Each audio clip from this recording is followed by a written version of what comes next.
Jehová. Ya ven, nos esperan muchas sorpresas en el programa de septiembre de 2022 de JW Broadcasting. Hoy hablaremos sobre este tema.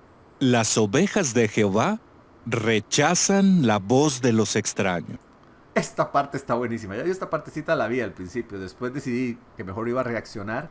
Pero sinceramente no tiene desperdicio. Van a ver ustedes la manipulación pura y cruda que utiliza este señor para tergiversar completamente todo. Pero bueno, vamos a irlo viendo y lo vamos a ir analizando a medida que pase. Incluso si eres testigo de Jehová, quédate y ve esto porque vale muchísimo la pena. Pero entre todos ellos, ¿cuál es el que más se usa en la Biblia para representar a las personas buenas? Las ovejas. O sea, aquí nos van a comparar con las ovejas porque las ovejas son nobles y hacen caso. Entonces, quieren que nosotros seamos nobles y que hagamos caso, pero a ellos, ¿verdad? En el caso que Jesús utiliza las ovejas, lo usa para con él. O sea, el pastor es Jesús, no el cuerpo gobernante, pero bueno, vamos a seguir. Jesús usó a menudo esta comparación. Al hablar de lo que hará poco antes del Armagedón, Jesús dijo en Mateo 25, 32 y 33 que separará a las personas unas de otras, igual que el pastor separa a las ovejas de las cabras. Exactamente, Jesús hace estas comparaciones a los que son o no son obedientes a Él. Es que ese es el punto, a lo que Él enseñó, no al cuerpo gobernante. Es que el cuerpo gobernante constantemente se pone en el lugar de Jesús para confundir a la gente. El cuerpo gobernante se pone como el intermediario entre Dios y los hombres, cuando el único, y la Biblia lo dice muy claro, es Jesús. Pero ellos están tomando el rol de Jesús. Primero empiezan a hablar de Jesús para en algún determinado momento cambiar todo a ellos, tomando el lugar de Jesús. Y así es como logran engañar un poco y manipular a la gente. Jesús dijo en Juan 10:16, tengo otras ovejas que no son de este redil. A esas también las tengo que traer, y ellas escucharán mi voz. En este momento Jesús se refería a los pueblos que no eran judíos, en realidad. Porque acordémonos que el pueblo de Dios hasta ese momento eran los judíos. Entonces él habla que lógicamente después él iba a traer a la gente de los otros pueblos, los que tenían dioses falsos, como los romanos y todo este tipo de personas. Esas eran las otras ovejas de otro redil que iba a atraer hacia él. O sea, los que no eran personas que adoraran a Jehová, que adoraban otros dioses. Pero claro, los testigos de Jehová utilizan esto para manipular las escrituras y hacerle creer a los demás, bueno, a los mismos testigos, de que existen dos pueblos, o sea, que existen los ungidos y las otras ovejas, ¿verdad? Cuando las otras ovejas no es eso en realidad, eso es algo que cualquier historiador, cualquier teólogo con dos dedos de frente sabe. Pero bueno, como dicen, el papel aguanta lo que le escriban y si lo empiezas a manipular, lo acomodas de una forma u otra. Formarán un solo rebaño con un solo pastor. Ven, o sea, ahí lo que da a entender es exactamente lo que estábamos hablando, o sea, el pueblo, o sea, los judíos que estaban convirtiéndose al cristianismo en este momento, o sea, las enseñanzas de Cristo, junto con las otras ovejas, que eran las personas nobles de los otros pueblos que no adoraban a Jehová, que iban a reunirse todas juntas para formar el cristianismo moderno, podemos decirlo así. Pero podríamos preguntarnos, ¿por qué eligió Jesús a este animal, la oveja, para representar a las personas que recibirán vida eterna? Porque las ovejas son nobles y obedientes y las cabras no. Pero una cosa es ser una oveja de Jesús o ser como una oveja para Jesús y sus enseñanzas, y otra cosa es ser una oveja para que el cuerpo gobernante nos manipule. Son cosas completamente distintas. Pero claro, utilizan esto para enredar a la gente y que piensen que si son obedientes a ellos, entonces son buenos. Seguramente fue por las bonitas cualidades que tienen las ovejas. Viven en rebaños. Les encanta estar en grupo.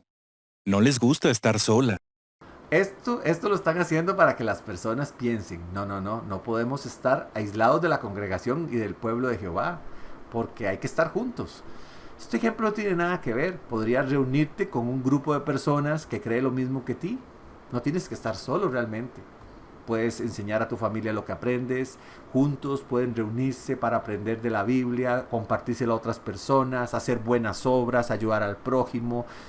No, nadie dice que tienes que estar solo, pero eso no significa que tengas que estar con los testigos de la Watchtower y hacer todo lo que ellos te digan o si no te echan.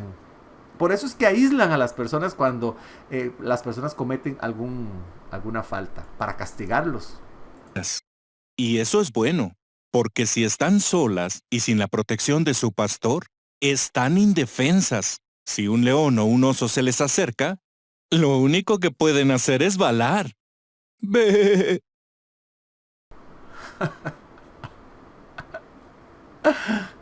Pero es que el pastor es Jesús.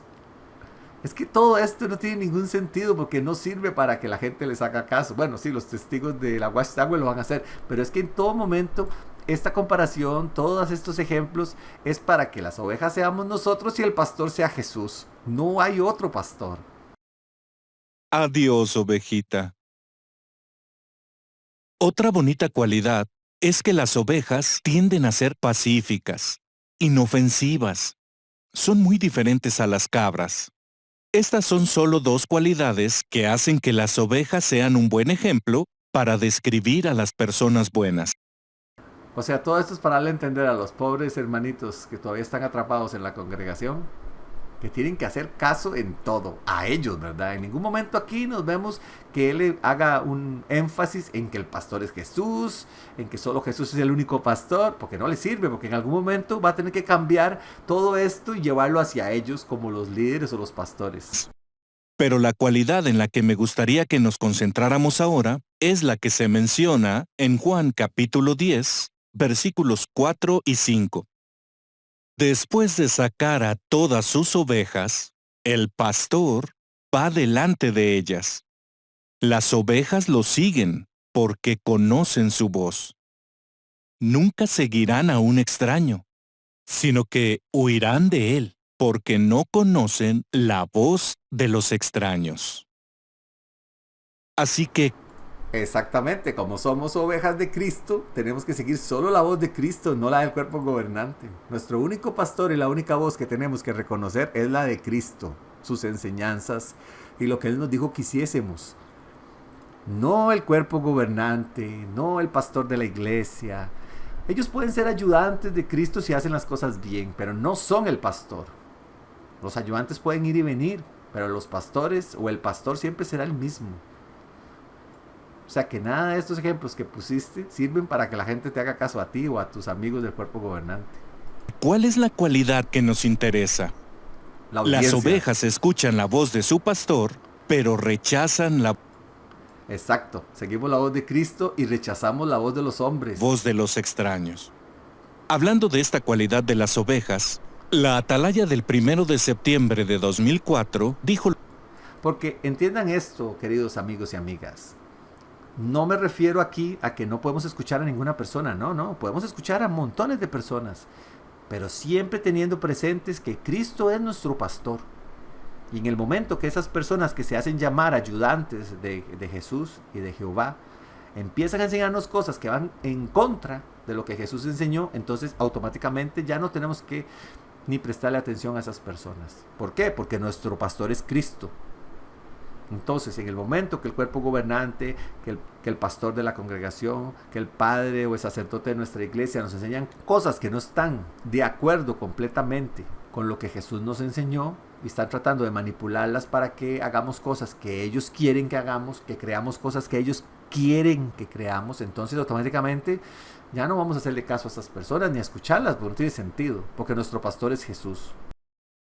lo siguiente. Un libro sobre las tierras bíblicas relata que cierto visitante afirmó que las ovejas identificaban la vestimenta, no la voz. En respuesta, un pastor aseguró que era la voz lo que reconocían. Y para demostrarlo intercambió la ropa con el extraño. Este, vestido con las prendas del pastor, llamó a las ovejas, pero ellas no se movieron. No conocían su voz. Sin embargo, cuando el pastor las llamó, todas a la vez fueron hacia él, aunque llevaba otra ropa. Hágase esta pregunta. Como una de las ovejitas de Jehová, Ya sacó a Jesús de la ecuación. El pastor es Jesús. Realmente. Jehová es nuestro Dios todopoderoso, pero el pastor que está guiando las ovejas ahorita es Jesús. Jehová puede ser el dueño de la propiedad, de la finca, pongámoslo así. Puede ser el rey de todo, pero el pastor es Jesús. Pero claro, aquí empiezan a cambiar poco a poco la idea, ¿verdad? Para después en algún momento ser ellos los intermediarios y haber sacado a Jesús de la ecuación. Todo esto estaría muy bonito, lo que enseñan, que seamos como ovejas, que seamos obedientes, pero si estuviera dirigido a la persona correcta, a Jesús. Pero cuando hacen todo esto para en algún momento quitar a Jesús de la ecuación y ser ellos el pastor, entonces ahí es donde la cosa está bien mal. ¿Soy obediente y hago caso a la voz del pastor excelente y huyo de la voz de los extraños? Exacto, eso es lo que tenemos que hacer, porque el pastor excelente es Jesús y no tú. Ven como las cosas cambian cuando se escucha igual el mismo mensaje, pero no se pierde de vista el punto principal. Pero ellos, lógicamente, marean a las personas de la congregación para que no se den cuenta de esto. Aparte que es algo que hacen desde el comienzo, desde que empiezas a ser testigo de Jehová, poco a poco empiezan a eliminar a Jesús. Jesús es un comodín que solo utilizan cuando les conviene para no ser completamente tachados de un grupo no cristiano, porque no les serviría. Entonces lo utilizan como comodín en el momento preciso para ciertas situaciones, pero en todo momento tratan de suplantar a Jesús como el pastor, como el único intermediario entre Dios y hombre. Me resulta curioso porque esta fue una de las cosas que más me enseñaron a mí al principio, sobre todo cuando querían darme a entender de que, digamos, no había que adorar a María, que no había que adorar a los sacerdotes, ni a los santos, ni nada de estas cosas. Ahí sí utilizaban el asunto de Jesús, pero ya después lo van quitando de la ecuación para ser ellos los intermediarios entre Dios y hombre.